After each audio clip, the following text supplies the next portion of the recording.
YouTube family welcome to my new vlog. આજે આવી ગયા છીએ સ્પેશિયલ અને સ્વાદિષ્ટ રેસિપી લઈને. સ્વાદિષ્ટ મીઠાશથી ભરેલા રીંગણા બટેટાની શાકની રેસિપી લઈને. તો વિડીયોમાં એન્ડ સુધી બન્યા રહેજો. સ્વાદિષ્ટ અને મીઠાશથી ભરેલા રીંગણાનું શાક બનાવવા માટે સૌપ્રથમ તો લઈ લીધું છે અહીંયા માટીનું વાસણનો ઉપયોગ કર્યો છે, જેની મીઠાશ કંઈક અલગ જ હોય છે. તો અહીંયા ગેસની ફ્લેમ ઉપર રાખી દીધું છે આપણે માટીનું વાસણ. આને શું કહેવાય છે ને તમે કહેજો કમેન્ટ કરીને. અને અહીંયા આપણે રીંગણા અને બટેટા એકદમ સરસ સુધારી અને પાણીમાં રાખી દીધા છે, જેથી આપણા રીંગણા છે ને ખારા ન થઈ જાય અને કાળા ન પડે. ત્યારબાદ લસણ લઈ લીધું છે, લસણની નમક નાખીને એકદમ સરસ પેસ્ટ બનાવી લેશું. અને હવે અહીંયા આપણું વાસણ ગરમ થઈ ગયું હતું તો એમાં નાખી દીધું છે તેલ. તેલને એકદમ સરસ ગરમ થવા દેશું. તો અહીંયા થોડીક જ વારમાં તેલ ગરમ થવા માંડ્યું હતું તો આપણે નાખી દીધી વઘારમાં હિંગ. તો અહીંયા આપણી હિંગ છે ને થોડીક જ વારમાં પાકવા માંડી હતી તો આપણે નાખી દીધા સુધારેલા રીંગણા અને બટેટા. એમાંથી પાણી આપણે અલગ કરી લેશું. તો હવે એડ કરી દીધા છે રીંગણા અને બટેટા.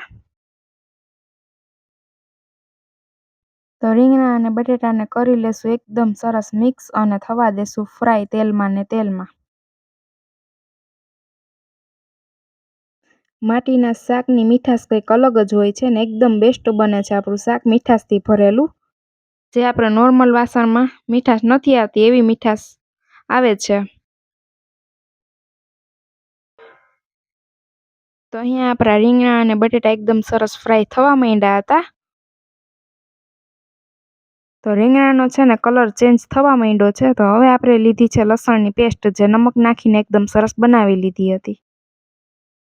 નમક સ્વાદ અનુસાર આપણે લસણની પેસ્ટમાં જ એડ કરી દીધું છે. હવે લઈએ છીએ તીખાસ માટે લાલ મરચું પાવડર, ધાણા જીરું પાવડર અને નાખ્યું છે કલર માટે કાશ્મીરી લાલ મરચું પાવડર. અને હવે નાખશું હળદર પાવડર.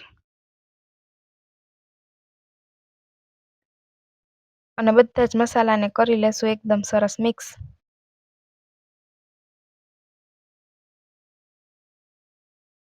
તો અહીંયા આપણો મસાલો છે ને પરફેક્ટ મિક્સ થઈ ગયો છે.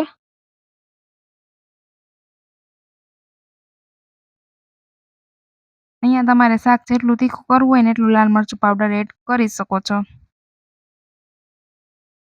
તો હવે આપણે બધા મસાલા મિક્સ થઈ ગયા છે અને પાકવા માંડ્યા હતા. ત્યારબાદ લીધા છે ઝીણા સુધારેલા ટમેટા. ટમેટા નાખીને કરી લેશું મિક્સ.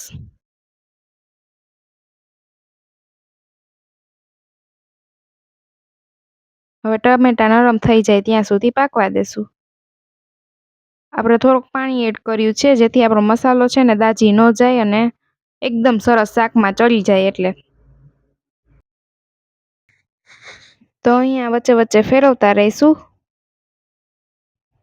અને આપણો મસાલો બરોબરનો પરફેક્ટ પાકી ગયો છે અને તેમાંનું તેલ છે ને છૂટું પડવા માંડ્યું છે શાકમાંનું. ચેનલમાં નવા આવ્યા હોય તો ચેનલને સબસ્ક્રાઈબ કરી દેજો, જેથી અમારા અવનવા સ્વાદ સાથે ટેસ્ટી રેસિપી વિડીયો તમારા સુધી મળતા રહે. તો અહીંયા શાકમાં તેલ છૂટું પડી ગયું હતું. ત્યારબાદ હવે નાખશું પાણી. પાણી તમારે જેટલું રસવાળું કરવું હોય ને શાક એ પ્રમાણે એડ કરી શકો છો. અને આ માટીના વાસણને શું કહેવાય છે ને કમેન્ટ કરીને જરૂરથી જણાવજો. હવે આપણો મસાલો પણ એકદમ સરસ પાકી ગયો હતો તો હવે એડ કરી દીધું છે પાણી. પાણી નાખીને કરી લેશું મિક્સ.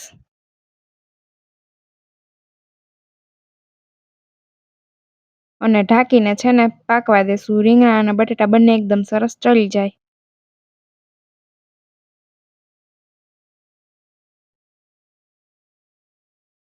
તો અહીંયા ફક્ત 5 જ મિનિટમાં આપણું શાક છે ને એકદમ મસ્ત પાકીને રેડી થઈ ગયું છે. માટીના વાસણમાં છે ને એકદમ સરળતાથી અને જલ્દી પાકી જાય છે. આપણા શાકમાં પાકવામાં વાર લાગતી નથી.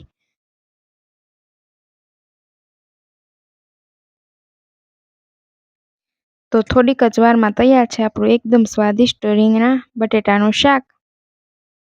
આ શાકની રેસિપી તમને કેવી લાગી કમેન્ટ કરીને જરૂરથી જણાવજો.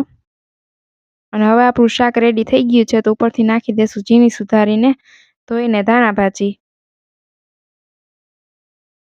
હવે એડ કરી દઈશું ધાણા ભાજી, જેથી શાકનો ટેસ્ટ બેસ્ટ આવી જાય. જો આ શાકની રેસિપી તમને ગમી હોય તો આ વિડીયોને કરી દેજો લાઈક કરી દેજો, શેર કરી દેજો, કોમેન્ટ કરીને જરૂરથી જણાવજો અને ચેનલને કરી દેજો સબસ્ક્રાઈબ. એટલે અમારા અવનવા ટેસ્ટી સ્વાદ સાથે રેસિપી વિડીયો તમારા સુધી મળતા રહે. Like, share and subscribe.